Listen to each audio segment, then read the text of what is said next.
Bom dia para quem eu não vi ainda. Bem-vindos a mais uma celebração, um momento de louvor. E gostaria de começar nos fazendo pensar em alguma passagem, coisa que você leu essa semana, uma devocional, e olhar para a tua semana e tentar que Deus tem te abençoado, tem te guardado, tem te cuidado.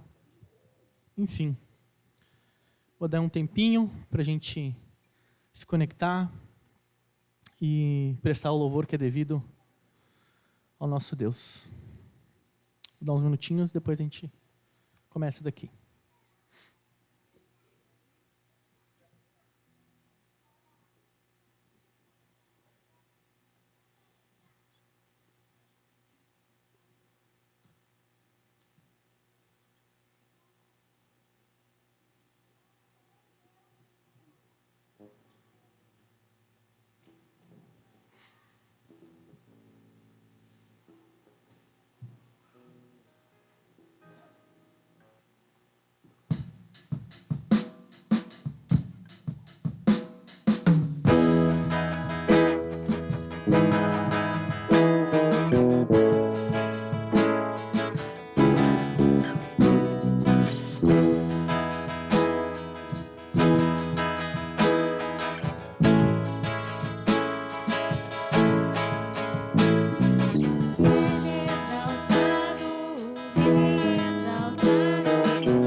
Crianças, eu descobri que a gente vai recapitular na aulinha os frutos do Espírito.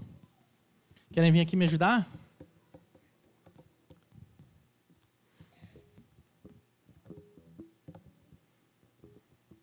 Alguém lembra quais são?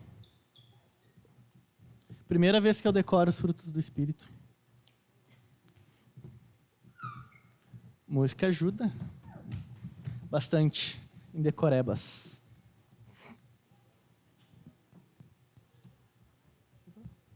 Fruto do Espírito, Theo. Lembra? Todos, quero ver.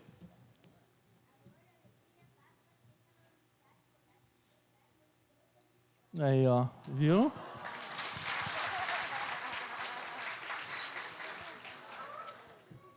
Então vamos cantar agora.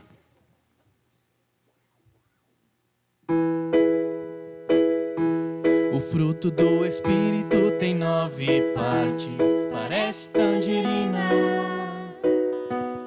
É o sabor mais doce que transforma e traz uma nova vida.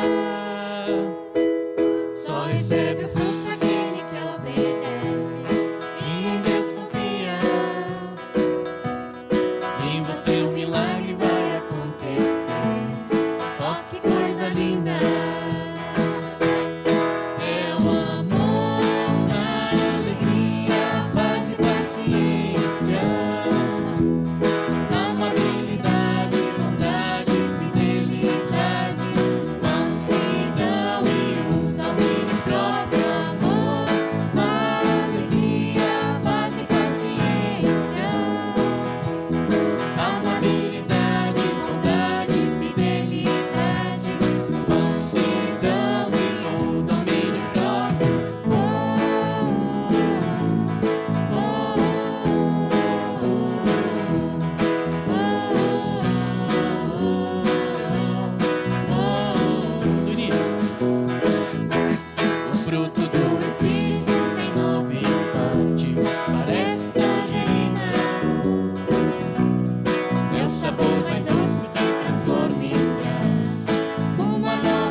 Eras tu, antes do sol, de toda a vida, autor tu és, reina.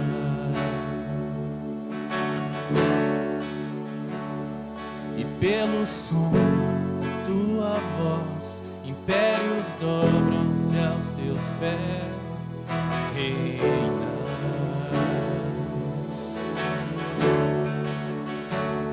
Fazes o mar obedecer, e em teu nome toda a terra estremecer.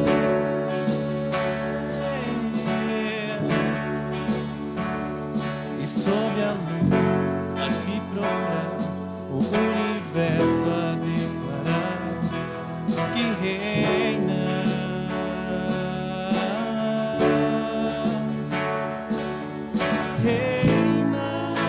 Eternamente reinas, maravilhoso Salvador, Cordeiro Santo és, sobre todos reinas, eternamente reinas, és único e incomparável Deus.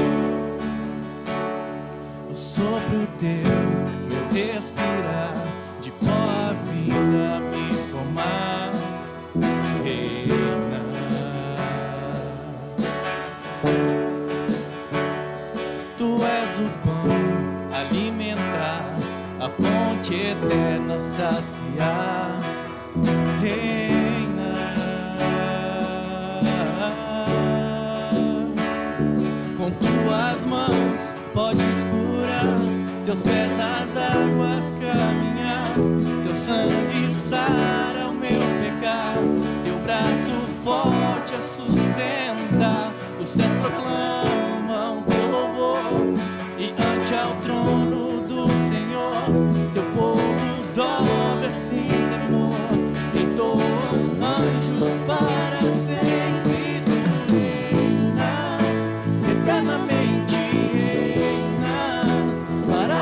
Eras tu, antes do sol, de toda a vida autor tu és, reina.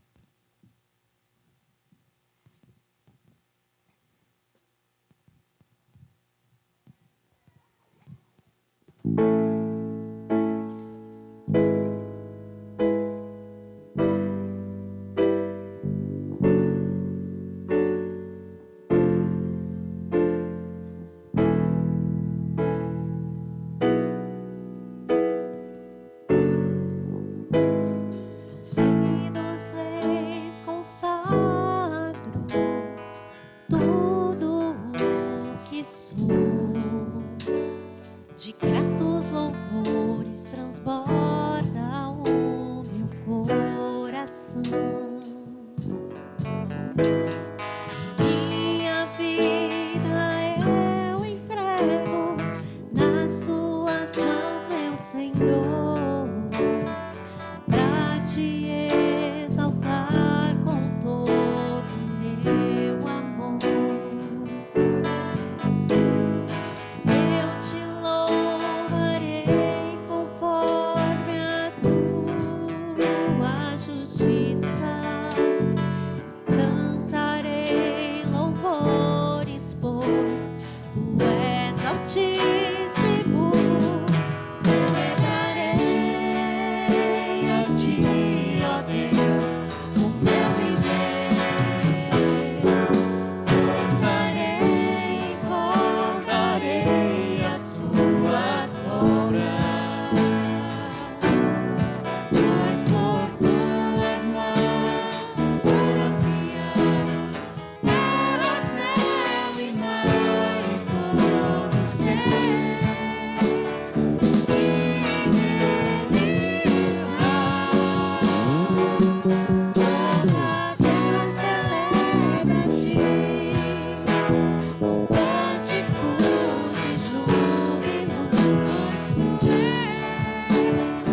digno.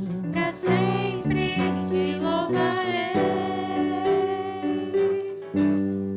Te louvarei, Senhor.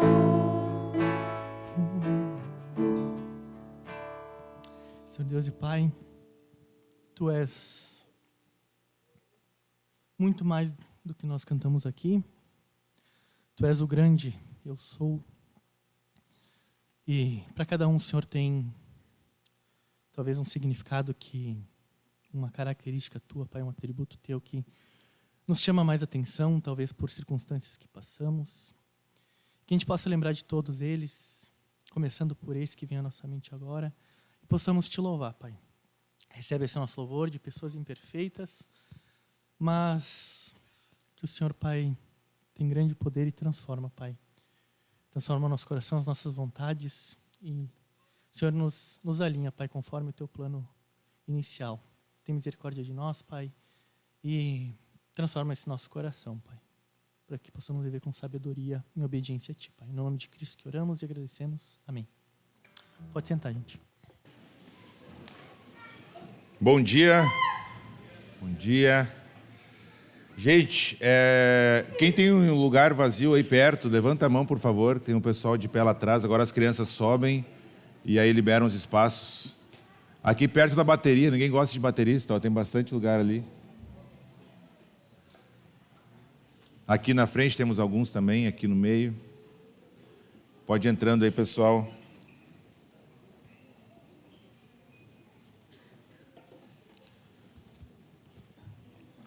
Muito bem, nós vamos dar sequência na nossa série do Evangelho de João. Estamos chegando no final do Evangelho e agora cada vez mais os acontecimentos eles vão acelerando. E hoje, então, quero te convidar a abrir a tua Bíblia lá no capítulo 18 do Evangelho de João.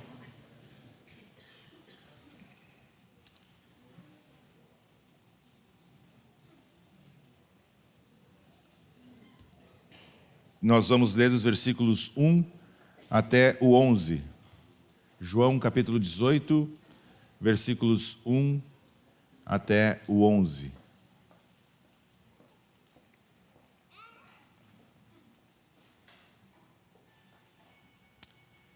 Diz assim então a palavra de Deus. Tendo terminado de orar, Jesus saiu com os seus discípulos e atravessou o vale de Cedron. Do outro lado havia um olival, onde entrou com eles. Ora, Judas, o traidor, conhecia aquele lugar, porque Jesus muitas vezes se reunira ali com os seus discípulos. Então Judas foi para o olival, levando consigo um destacamento de soldados e alguns guardas enviados pelos chefes dos sacerdotes e fariseus, levando tochas, lanternas e armas. Jesus, sabendo tudo o que lhe ia acontecer, saiu e lhes perguntou: a quem vocês estão procurando? A Jesus de Nazaré, responderam eles. Sou eu, disse Jesus. E Judas, o traidor, estava com eles. Quando Jesus disse, sou eu, eles recuaram e caíram por terra. Novamente lhes perguntou, a quem procuram? E eles disseram, a Jesus de Nazaré. Respondeu Jesus, já lhes disse que sou eu. Se vocês estão me procurando, deixem ir embora estes homens. E isso aconteceu para que se cumprisse as palavras que ele dissera, não perdi nenhum dos que me deste. Simão Pedro, que trazia uma espada, tirou-a e feriu o servo do sumo sacerdote, decepando-lhe a orelha direita. O nome daquele servo era Malco. Jesus, porém, ordenou a Pedro, guarde a espada. Acaso não haverei de beber o cálice que o Pai me deu? Vamos orar mais uma vez, gente? Senhor Jesus, muito obrigado pelo tempo que já tivemos aqui. Obrigado porque podemos exaltar o Senhor através das canções, glorificar o Teu nome, Pai, através das músicas. E obrigado porque temos agora esse privilégio de termos aqui a Tua palavra exposta diante de nós, Pai. Usa esse tempo, Senhor, conforme a Tua vontade, Senhor. Nos ajuda a mantermos o foco, abre o nosso entendimento, os nossos corações, para que Teu Espírito Santo possa, Pai, trabalhar em nós, enquanto nós ouvirmos a Tua palavra, Pai. Então, nos ajuda, Senhor, a não perdermos o foco, a não nos distrairmos, Pai, com outras coisas nesse momento. É em Teu nome que eu oro, agradecido. Amém.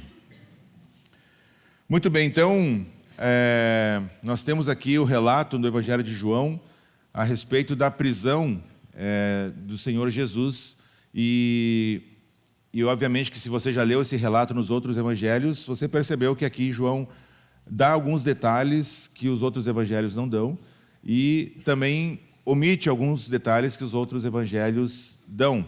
E isso se dá pelo foco, né? Para quem João estava preocupado em escrever essa carta. E por isso que há alguns detalhes que alguns evangelistas relataram nos seus evangelhos e outros não, né? De acordo com aquele propósito para quem esse evangelho estava sendo escrito naquele momento. E então esses versículos aqui iniciam, né, o relato de João, do apóstolo João, acerca do início, né, a prisão de Jesus, e vai culminar lá na crucificação dele. E agora a gente está contemplando, então, aqui no Evangelho de João, as cenas finais do ministério e da vida terrena aqui do Senhor Jesus, passando imediatamente da sua intercessão, que foi aquilo que o Olavo trouxe na semana passada, quando Jesus ora pela sua igreja, ele ora pela unidade da igreja, né? Vocês lembram da mensagem no domingo passado, espero eu, e em que ele orou, inclusive por nós, por todos aqueles que creriam, né? E que privilégio é saber que o Senhor Jesus orou por nós, né? E aí então a gente passa imediatamente aqui no Evangelho de João desse momento de intercessão pela igreja para esse início do sofrimento, né, de Jesus. Mas também vemos aqui, ao lermos com atenção, que o apóstolo João menciona vários detalhes bem importantes aqui que não estão tão claros assim nos outros evangelhos, que não são referidos, né, nem por Mateus, nem por Marcos e nem por Lucas. E eu gostaria que nós olhássemos com mais atenção 4 desses detalhes aqui, 4 verdades que o João escreve a respeito de nossas vidas nesse relato aqui da prisão de Jesus. Mas não sem antes nós termos a nossa rima, a nossa proposta para esta mensagem, e ela vai ser projetada, então é fácil. Mais ou menos assim ela diz: enquanto com coração endurecido Judas trai, Jesus voluntariamente caminha para a cruz, enquanto cuida dos seus e se submete à vontade do Pai. Certo?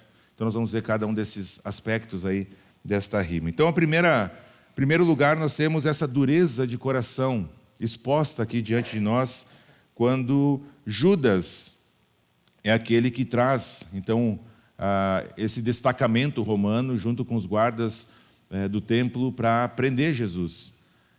E nós precisamos pensar um pouquinho a respeito de Judas Iscariotes, porque ele se utilizou do conhecimento que ele tinha, da intimidade que ele tinha com Jesus, para encontrar Jesus. Ele sabia onde Jesus geralmente estava para orar. E João não fala isso, mas onde Jesus está aqui é no jardim do Getsemane, né? O Getsemane, aonde Jesus várias e várias vezes se reunia ali com seus discípulos para orar. E ao mesmo tempo em que Jesus sabia tudo o que ia acontecer, e ele vai lá justamente porque ele sabia que Judas iria encontrá-lo lá, Judas se utiliza dessa intimidade, então, com Jesus e com os discípulos, e vai diretamente para esse lugar porque ele sabia que Jesus estaria lá com os seus discípulos. João não tem aquele relato todo do sofrimento de Jesus no Getsemane, onde ele ora, aí ele pede para os discípulos, né, orar com ele, eles dormem, aí ele volta a orar e ele sua sangue. Nós não temos esse relato aqui, tá? Mas é exatamente após essa oração, esse sofrimento já ali de Jesus no Getsemane, que Judas então chega com esse destacamento romano. E Judas então foi alguém que tinha intimidade com Jesus. Judas, durante 3 anos, andou com Jesus. Ele bebeu diretamente da fonte, ele ouviu os sermões de Jesus, ele compartilhou da mesa com Jesus, ele dormiu, talvez, assim, no mesmo ambiente, acordou no mesmo ambiente que Jesus, ele caminhou com Jesus durante todo o seu ministério, ele viu em loco todos os milagres que Jesus realizou, se não todos, a maioria dos milagres que Jesus realizou, e mesmo assim ele escolheu amar o dinheiro. Por 30 moedas de prata, ele então entregou o Filho do Homem. E aqui nós temos um princípio muito importante para as nossas próprias vidas, porque a gente precisa observar até que ponto o coração humano pode descer, até que ponto o coração humano pode endurecer, até que ponto o coração humano pode fingir. Judas, para quem olhava de fora, ele era um discípulo de Jesus. Judas, para quem olhava, era um daqueles homens em que Deus estava usando no seu ministério para propagar o evangelho, para propagar o reino de Deus. Se nós estivéssemos na mesma época ali convivendo com Jesus, nós olharíamos para Judas Iscariotes e iríamos dizer: nossa, esse cara é um apóstolo firme, um crente de verdade. Mas o coração de Judas não poderia estar mais longe de Jesus. E aqui nós temos uma grande verdade, um grande cuidado que nós temos que ter em nossas próprias vidas. Porque se Judas foi capaz de fazer tudo isso, nós também somos capazes de fazer o mesmo. O mesmo potencial que existia em Judas, existe, infelizmente, em mim e em você. O que eu quero dizer com isso? Que a gente precisa ter muito cuidado para não fundamentar a nossa esperança na religião. E pode parecer estranho, mas a religião não é aquilo que salva. A religião, você frequentar um lugar, você cumprir alguns rituais, você cumprir algum tipo de agenda, nada disso leva ninguém para o céu. O que leva alguém para o céu é se arrepender de seus pecados e entregar sua vida por meio da fé ao Senhor Jesus e a partir daí desenvolver um relacionamento pessoal com Jesus. Então nós aqui culturalmente, nós temos muito forte, enraizado em nós, primeira coisa, que a igreja é um lugar que eu vou, sendo que a igreja sou eu, certo? Quando estou reunido com os outros irmãos, né? Lembram que o tijolo sozinho não é parede, né? Eu sozinho na minha casa não sou igreja, mas junto aqui nós somos igreja. Quando nós tivemos o passadia lá no SESI, lembram quem pôde ir naquele dia frio pra caramba? Lá, né? O frio de Renguel, Cusco. E lá o SESI era igreja, aqui não era mais a igreja. Então a igreja é essa reunião, e nós temos culturalmente essa visão de que a igreja é um lugar que eu vou, começa por aí. Segunda coisa, nós temos culturalmente enraizado em nós muito forte de que eu preciso fazer algumas coisas, cumprir uma religiosidade para ser aceito por Deus de alguma forma, para merecer o favor de Deus, sendo que isso é impossível de por mim mesmo merecer alguma coisa de Deus. Então nós temos que olhar para Judas e avaliar nossa própria vida, porque nós temos uma capacidade absurda de fingir sermos cristãos maduros, cristãos que estão servindo, fazer um monte de coisa, fazer barulho, servir, ajudar um monte de gente, fazer acontecer, e o meu coração está distante do Senhor Jesus. E Judas é só um dos exemplos que nós temos na Bíblia, de pessoas que aparentemente amavam a Deus, mas que na hora em que a coisa apertou, na verdade, o coração nunca tinha sido entregue para o Senhor Jesus. Nós podemos ouvir os melhores ensinos de Jesus. Nós podemos, domingo após domingo, ouvirmos a palavra ser ensinada, podemos, semana após semana, nos reunirmos no grupo Célula, discutirmos a respeito da Bíblia, falarmos a respeito da palavra, podemos diariamente cumprirmos na tabela da leitura, como o Lavo falou na abertura, da leitura da Bíblia como um todo, e o nosso coração não ser de fato reinado por Jesus. Precisamos avaliar nossa própria vida. Um pequeno vazamento pode afundar um barco inteiro. Se nós permitirmos que o pecado comece a se tornar uma coisa comum na nossa vida. Se eu, domingo após domingo, ouço a mensagem aqui, ela entra por um ouvido, sai pelo outro, não faz absolutamente nenhuma diferença na minha vida. Se na minha vida eu não tenho nenhum fruto de arrependimento, de transformação, alguma coisa não está errada, não está certa, gente. Alguma coisa errada não está certa. Precisamos avaliar a nossa própria vida. Um pecado que não for confesso, ele pode arruinar um cristão que aparentemente era fervoroso e maduro. Precisamos ter muito cuidado com isso.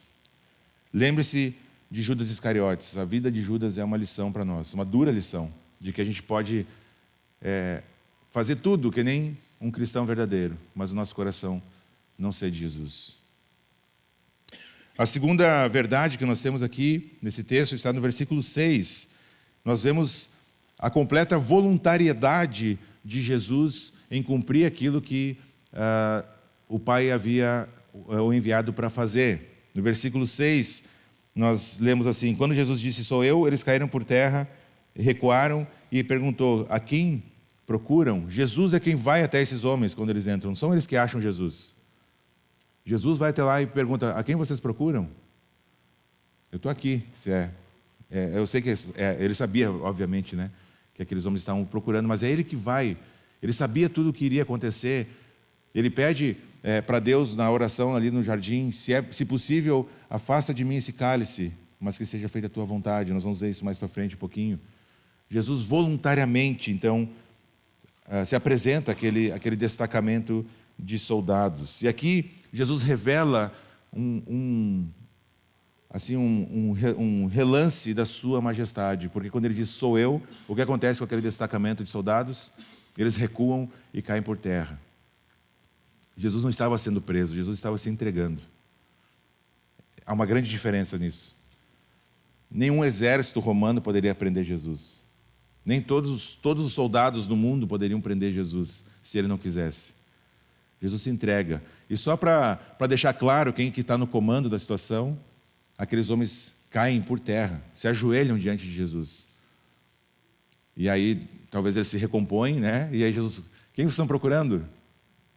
E eles falam, Jesus de Nazaré, sou eu, já falei para vocês, sou eu. Aí na segunda vez, eles ficam ali de pé. E a gente às vezes tem nas imagens dos filmes, né, uma meia dúzia de soldados indo ali buscar Jesus junto com Judas. E o que o texto nos diz é sobre um destacamento, né? Nós temos ali que é um destacamento, que foi no versículo 3. Né? Então Judas foi para o olival, levando consigo um destacamento de soldados. E a palavra ali, no original, se chama coorte. Né? Se a gente vai levar para o exército romano, isso seria uma coorte. E uma coorte, gente, era composta por 1.000 homens. 1.000 homens. E por que havia tanta gente ali? Porque lembra que a gente está na época da festa da Páscoa. E a festa da Páscoa, para os romanos, era um tempo de extrema tensão, porque eles tinham medo que tinha muita gente ali em Jerusalém, então eles traziam muitos soldados, que eles tinham medo de alguém causar ali uma rebelião, principalmente nessa questão religiosa. E eles sabiam já da popularidade de Jesus. Jesus já estava extremamente famoso pelos seus milagres, por aquilo que ele ensinava, e eles tinham medo, então, de que Jesus fosse esse alguém que fosse começar uma rebelião ali contra os romanos. Então, haviam muitos soldados ali, e eles foram com muita gente buscar Jesus, porque eles sabiam que podia, se fosse um homem qualquer, podia ali começar uma batalha, enfim, alguma coisa acontecer ali. Então, era composta por 1.000 homens, 760 soldados de infantaria e 240 de cavalo. Não era pouca gente, tá? Era bastante. Um destacamento inteiro foi prender Jesus. Então, assim, a gente vê às vezes nos filmes, né? Assim, Judas chegando aí com meia dúzia de soldados. Não, gente, era bastante gente que foi, porque eles tinham medo do que poderia acontecer, né? Roma ficava, assim, extremamente tensa com essa festa toda da Páscoa, porque tinha muita gente ali. Então, por isso que tinha tanto soldado. E aí, então, as tropas foram lá buscar Jesus, e por isso que a coorte, então, foi chamada. E o D.A. Carson, ele fala que por ter a guarda do templo, né, o guarda dos judeus e a guarda romana, há uma representatividade aqui de que absolutamente o governo daquele momento, o governo político, vamos dizer assim, e o governo religioso estavam presentes no momento da traição a Jesus. Ou seja, há uma representação aqui, inclusive, que não há ninguém inocente. Todo mundo estava junto ali para prender o Filho de Deus, né, para levá-lo para a cruz. Mas muito longe de se intimidar com esse aparato militar todo, quando Jesus diz, sou eu, esses homens caem. Então, de novo, eles não estavam prendendo Jesus. Jesus estava dizendo, é o meu propósito, podem me levar. Eu me entrego nas suas mãos. E aí, nessa ocasião, então, como em todo o seu ministério terreno, Jesus foi esse sofredor voluntário. Ele havia decidido realizar essa obra da redenção. E aqui nós temos diversas aplicações para nós. Jesus voluntariamente se entregou. E às vezes a gente ouve tanto essa expressão, que o Filho de Deus morreu na cruz pelos meus e os seus pecados, que Ele expiou os nossos pecados na cruz, que Ele é o Cordeiro de Deus que tira o pecado do mundo, que às vezes nós perdemos a profundidade dessa ação de Jesus. O Filho de Deus, aquele que não tinha nenhum pecado, voluntariamente se entregou e se fez pecado. Ele recebeu todo o juízo de Deus Pai, aquele que era para cair sobre eu e você justamente, caiu sobre Jesus que não tinha pecado. E às vezes a gente perde essa dimensão, a gente barateia a graça e a misericórdia de Deus. A gente vive nossa vida de qualquer jeito, fazendo com que esse sacrifício de Cristo na cruz seja banalizado até. Toda vez que eu e você escolhemos amar mais o pecado do que obedecer à palavra e a Cristo, nós escarnecemos da obra de Jesus na cruz. A gente diminui, a gente banaliza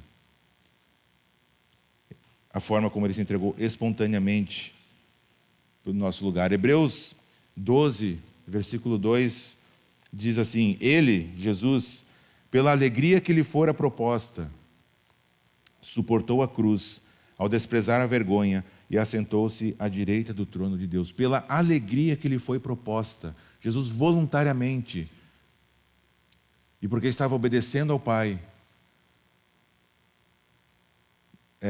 de forma alegre, e até é estranho, né, esse versículo, pela alegria que lhe foi proposta, se entregou na cruz. Jesus voluntariamente fez isso por mim e por você, e fez porque quis. Fez porque quis. E esse pensamento deve estar sempre em nossos corações, em nossas mentes.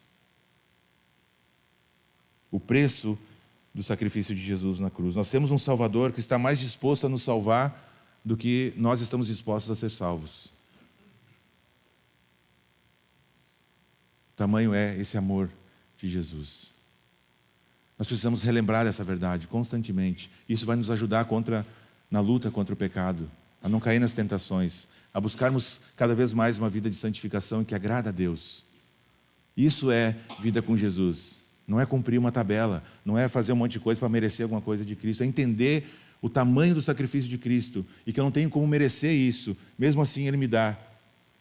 E em resposta a isso, então, eu quero ter uma vida que agrada a esse Salvador. Mas para isso eu preciso reconhecer que eu preciso de um Salvador, né? Porque se eu achar que eu sou bonzinho, eu não preciso de alguém que me salve. Terceira verdade que nós temos aqui, então, nesses versículos, é a misericórdia que Jesus demonstra em a sua preocupação e a segurança com os discípulos. Nesse momento de sofrimento em que Jesus já sabia tudo o que ia acontecer, ainda assim, ele se preocupa com a segurança dos seus discípulos. No versículo 8, respondeu Jesus: já lhes disse que sou eu.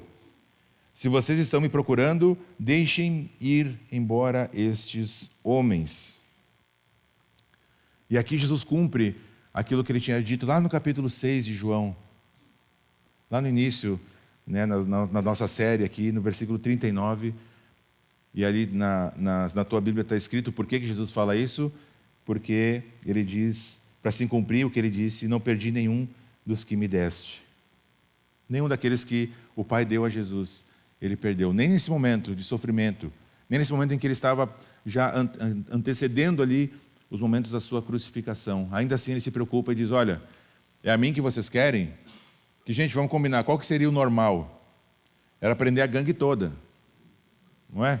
Foram lá 1000 homens para pegar Jesus, estavam lá os discípulos juntos, vai todo mundo junto. E Jesus então diz para eles: tá, é eu que vocês querem? Deixem esses homens irem. E nem um fio de cabelo daqueles homens foi tocado pelos soldados romanos. De novo, os soldados achavam que estavam ali no comando da situação, mas eles não estavam. Era Jesus quem estava controlando absolutamente toda aquela situação. E aí nós temos ali Pedro, né? Pedro, era esse aí mesmo, né? Já puxa a faca, corta a orelha do guarda ali, do sacerdote. E Jesus diz para ele guardar a espada, porque isso tinha que acontecer, né? Percebo que ainda aqui os discípulos não tinham entendido aquilo que Jesus disse tantas vezes, que era necessário que ele morresse. Eles ainda não conseguiam entender isso. Eles não tinham alcançado ainda que o Jesus tinha vindo para ser o rei do reino espiritual e não do reino físico. Eles não conseguiam conceber que agora Jesus estava sendo preso e que ninguém ia fazer nada. E aí Pedro vai lá e corta a orelha do soldado, e Jesus manda ele guardar a espada. Mas nós temos aqui uma viva ilustração de como Jesus lida com o seu povo. Na semana passada, o Lau falou a respeito disso, quando Jesus ora, a preocupação que ele tem com a sua igreja, com o seu povo, com as suas ovelhas. E aqui de novo Jesus demonstra esse cuidado, mesmo no momento em que ele já estava sofrendo, né? Porque sabia do futuro. E ainda hoje, ele não vai permitir que nenhum de nós seja tentado mais do que nós podemos suportar.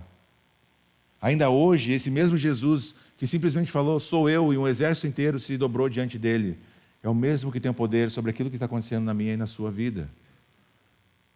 Muitas, e talvez a maioria das vezes, a gente não entende as circunstâncias difíceis que a gente está vivendo. Mas aí a gente precisa exercitar aquele músculo que às vezes está meio atrofiado da fé. E confiar que o mesmo Jesus, que tem todo o poder para fazer tudo aquilo que nós vimos aqui no Evangelho de João, ele também tem poder para cuidar da minha e da sua vida.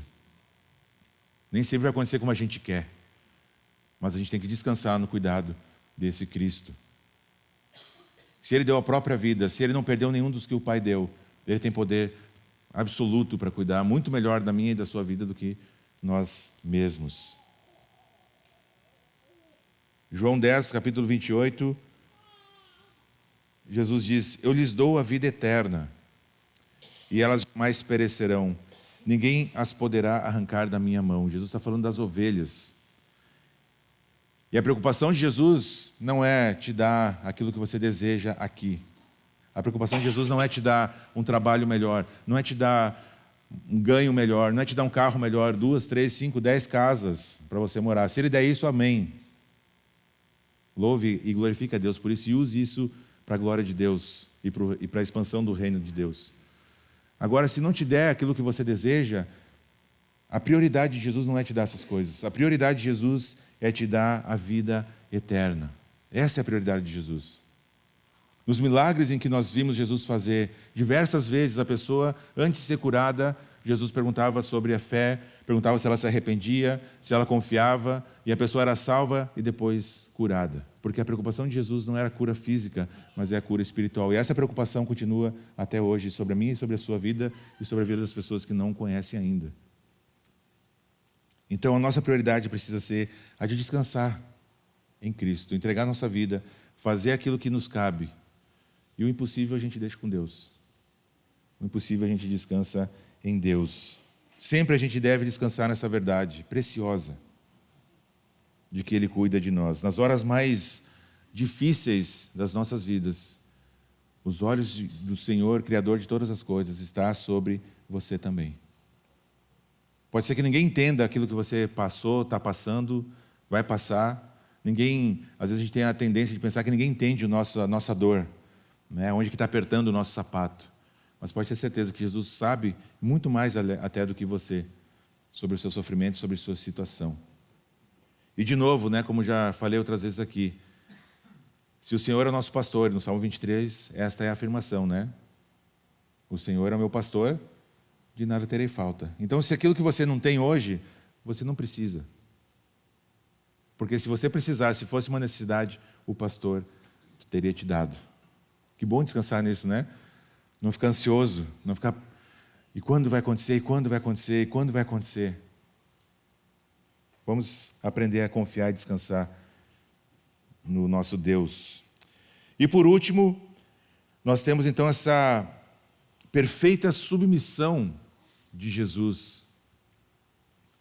No versículo 11, Jesus então fala para Pedro, né? Pedro decepou a orelha direita ali do Malco. E Jesus então diz para Pedro, guarde a espada, acaso não haverei de beber o cálice que o Pai me deu? E aqui Jesus usa a mesma expressão do Getsêmani, né?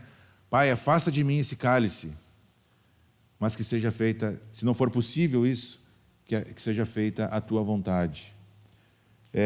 Abra lá no Evangelho de Mateus, capítulo 26, deixa marcado aí João, e vai lá para Mateus 26, nós temos o relato aqui de Jesus no Getsêmani.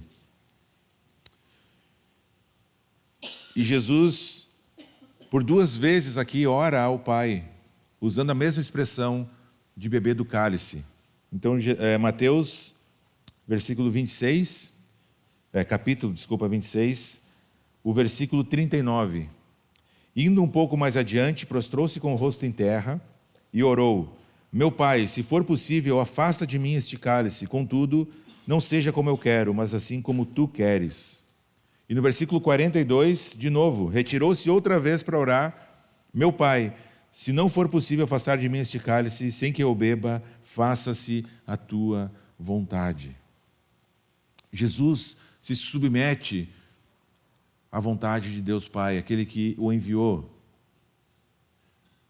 E aí, gente, Jesus diz: olha, eu não quero beber desse cálice, mas se é para fazer isso, eu vou te obedecer até o final.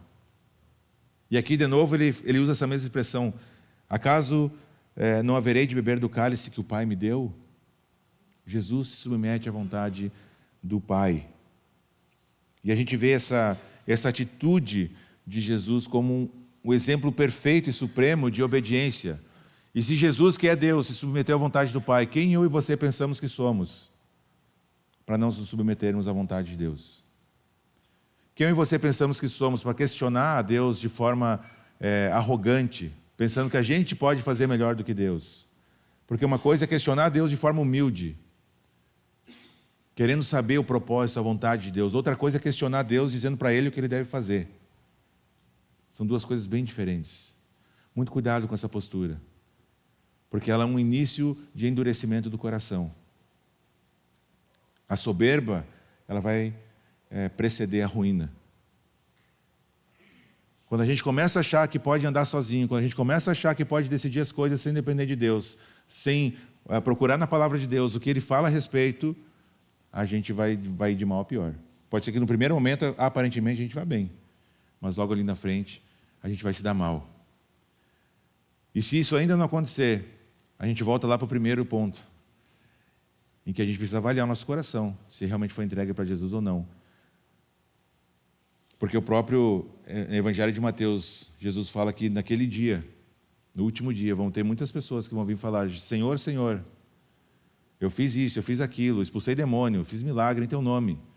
E a resposta de Jesus me causa medo, gente. Porque Ele diz: eu não conheço vocês, se afastem de mim. Precisamos ter cuidado em submeter a nossa vida, a nossa vontade a Deus e a sua palavra. Então, se alguém tem dito para você: não vai por esse caminho, e você tem insistido neste caminho, muito cuidado. Isso pode ser o início de um endurecimento do seu coração. Se os seus líderes estão falando para você: cara, não vai por aí, porque isso contraria a vontade de Deus, isso é pecado, isso está errado, isso ofende a Deus, a Bíblia ensina o contrário, e você insiste porque eu quero assim, muito cuidado com isso. Esse caminho é de destruição. A vontade de Deus é boa, perfeita e agradável. E nós não precisamos ter medo de nos submeter à vontade de Deus. Nós deveríamos ter medo de fazer aquilo que é a nossa vontade o tempo todo. Isso sim a gente deveria ter medo. Então nós precisamos criar um hábito de apresentar a Deus todos os nossos assuntos. E isso vai se dar através de uma vida de oração, de tempo com Deus. Colocar diante dele os nossos anseios. Deus já sabe o que está no teu coração. Deus já sabe aquilo que você está ansioso, está preocupado, está querendo. Coloca diante de Deus essas coisas. Procura o que a Bíblia fala a respeito disso. E baseado, então, em uma resposta, aí você toma uma decisão. Mas não sai fazendo.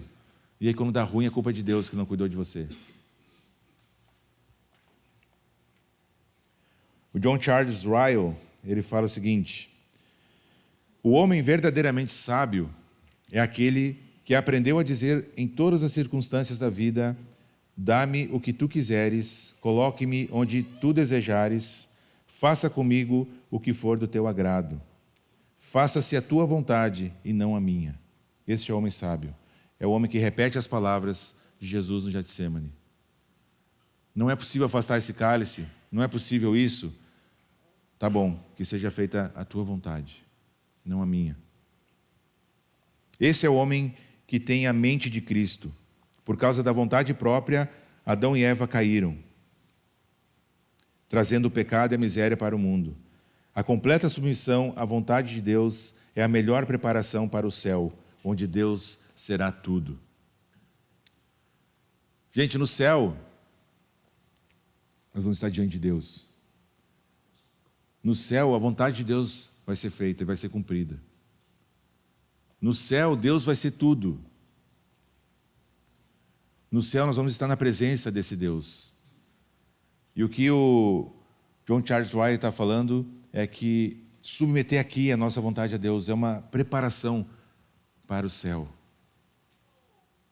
Não há melhor decisão do que submeter a nossa vontade a Deus. Eu sei que é difícil, não parece, mas para mim também é difícil.